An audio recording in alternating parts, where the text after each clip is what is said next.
Alive and alert on the north side of the dirty. Did your man D-Real coming at you with another Be Real with D-Real, where entertainment is what I do. Okay, we're going to do a movie review.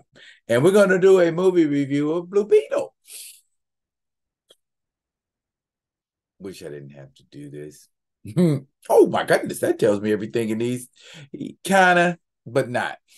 I was supposed to go check it out last night, but then my wife said to me, let's go catch a matinee just in case this movie doesn't turn out to be what it's advertised to be.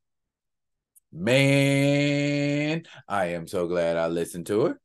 And we went to a matinee today. I just got out about a half hour ago, and I got to get this off my chest, y'all. We're going to do it. But before we dive off into it, let's take care of the particulars. I need y'all to do what you always do for your mans and them. Comment, like, subscribe, and share the Be Real with D-Real page so that when the material comes out, you get it. If you're digging what a brother shoveling, put some dirt in my bucket. Comment, like, subscribe, share. All this. All this. All right. Blue Beetle movie review. A lot to review, but I can sum it up in a few words. It could have been done better. Much, much, much, much better. Again, I think a lot of the issue with not just DC, but just people making comic book movies in general are choosing newer characters who don't have as rich a history as, say, a Batman or a Superman or a Spider-Man or Captain America. You know, you don't have a lot to dig into and say, I'm just going to get deep and juicy into this character's mythos. Now, this Blue Beetle movie is based on the Jaime Reyes Blue Beetle. Now, he first appeared in 2006, I want to say. Was the first appearance of the Jaime Reyes version. So we're looking at about a character who hasn't even been around 20 years, barely 20 years. You see what I'm saying? And so it's like, how deep of a mythos do you have to dig from? They drew more source material from the 2-year run of the Ted Kord Blue Beetle, in my opinion, than they did the Jaime Reyes one. I mean, they blended them together well. Don't get it twisted. It's an almost seamless blending, but not quite. Let me just get into people's performances. Zolo Madrena as Jaime Reyes, he had that angsty Peter Parker-esque kind of feel, to his character. And there were a few moments in the action, when there was some action, that, he was doing a little bit of quipping and trash talking, which is what we like to see. You know what I really would have liked to see?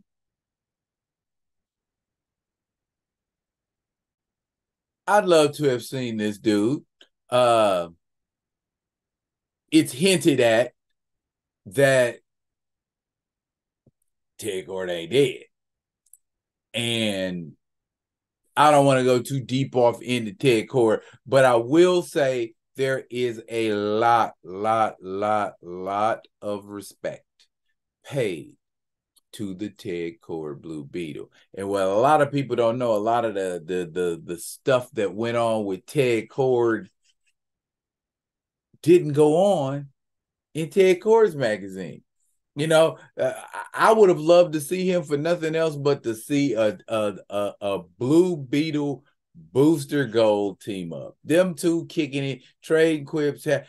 That would have made the movie great. Even if they were like in the background to Jaime's Blue Beetle, it would have brought a little more life, you know what I mean, to the movie. Because I'll tell you where they made their mistake.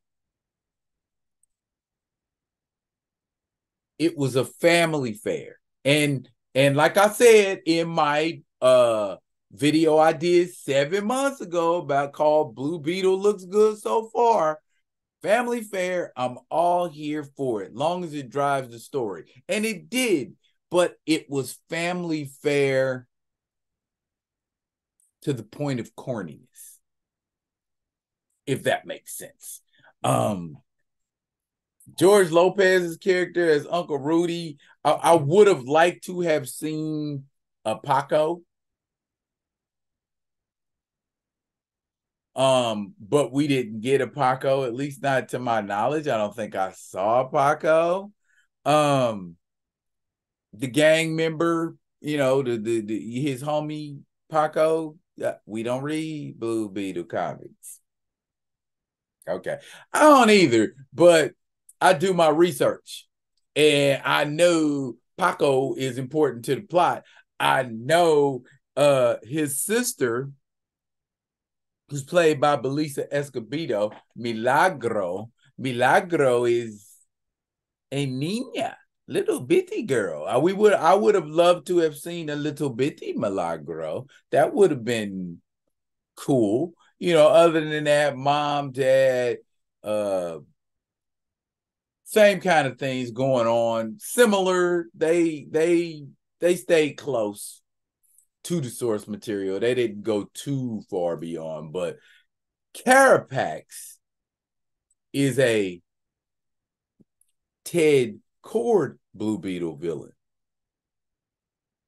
They decided we're just going to take Carapax and Omax and anything else we feel like combining because it's just an Easter egg for the DC universe, and we throwing it out there. And that's another thing. You got this whole spread out universe, and they make mention of Superman. They make mention of, there are characters in this universe. So without giving away too much of this movie, the movie basically centers around, of course, the Scarab choosing Jaime Reyes and attaching itself to his spinal cord. So you're Blue Beetle, dude, until Kaji Da says different. And there's a lot of humorous stuff that goes on, a lot of family fun fare, nothing really too shocking or ugly in the way of violence and action and that kind of thing. There's really nothing too over the top. But Susan Sarandon does play a bastard of a villainess. And I don't know what it is. Maybe it's Susan Sarandon's eyeballs. They're just so observant. I guess that's the best way I could put it. Fellow Libra, so respect Susan Sarandon. Turned in a pretty good job as a villainess.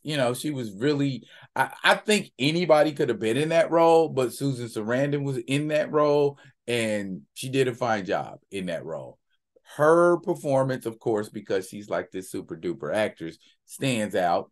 But as far as overall villains, you could have did better. I mean, I get it. Ted Kord didn't even really have really serious foes that he. I mean, he did, but Fire Fist.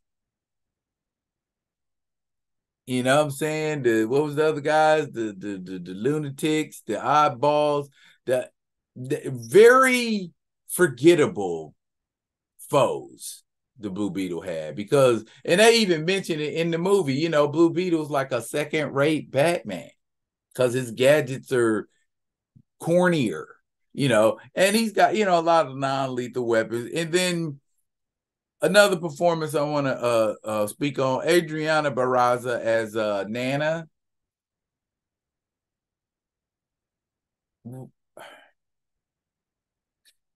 There's a scene where, and the thing that happens is they get the kids, the family involved in the actual action. So it's kind of like a action like Star Wars is action. Everybody's getting in on it in their own way. They're doing what they do to make everything overall more memorable. Bottom line, it was an origin story. The origin story was interlaced with a lot of family. Family this, family that. Family's more important. Are we going to do that? Well, let's do that as a family. What's going on? Oh, this is happening and this is a crisis for the whole family and we need to deal with it as a family, and that's cool. And I like that, again, like I said, family, but they should have made it family in a not so corny way because it was really corny. It was very 1950s Leave It to Beaver corny. You had the Latin family and I'm gonna just say it. They was corny. They were lovable, but they were corny. That's just, the way it is. In the Blue Beetle comic book, he doesn't get control of Kaji Da right away, and he ends up stabbing his friend, and because of that, he runs away to get better control and to not hurt any more people he cared about. That probably would have been a cooler story. Them pursuing him to try to get Kaji Da, his family pursuing him to try to catch up to him and let him know we love you. You ain't got to go through it like this. That would have been a much better story than what they went with, I think. But we see at the box office. It just released today. We'll see what kind of numbers it does. The Scarab taking over also was an interesting angle that they told the Blue Beetle story from initially in the comics.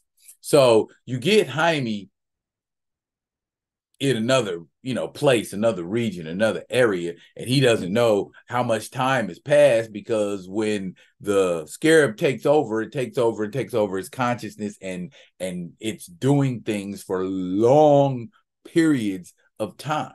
And so when he finally does make it home, he thinks he's only been gone one day. Ooh, a la Spawn, you've been gone a year. And so it's like a whole bunch of stuff changed in a year. Some of his friends moved away, other things was happening, So that too would have been a more interesting story to watch come together than kind of what we got. I think they could have did so much better with this movie. My rating for it, there were long periods of time where there were no action and it just lulled. And unfortunately, those periods of time were greater than the periods of time we got to see action. It's a superhero movie. I came to see superhero shit. You know what I'm saying? But y'all, family. So while that was nice, it was still a superhero movie. Even Sky High and Zoom gave me more action than Blue Beetle did. So because of the lack of action, the lack of depth of the story, the way the story kind of dragged, it made it overall a not so enjoyable experience for me. And I gave it, D-Real's review, my rating, I gave it like 5.5. Yeah, it's barely past the halfway mark for me. You know what I'm saying? Did keep me engaged at points. If there hadn't been no action, I probably would have fell asleep because I was really close to it. But I had to bring y'all his review. So try a Ted Kord movie. Try a Ted Kord Blue Beetle movie. Let's see how that works out because this right here, not quite. If y'all haven't seen it yet, sorry. Hopefully you won't go see it and wait for it to come on Max or something like that, or do like I did and go check it out at a matinee so you ain't out of so much. Best I can do for you. That's it, y'all. I'm done. But fret not, I will be coming at you with another one of them other ones. And until I do, y'all be good and be good to each other.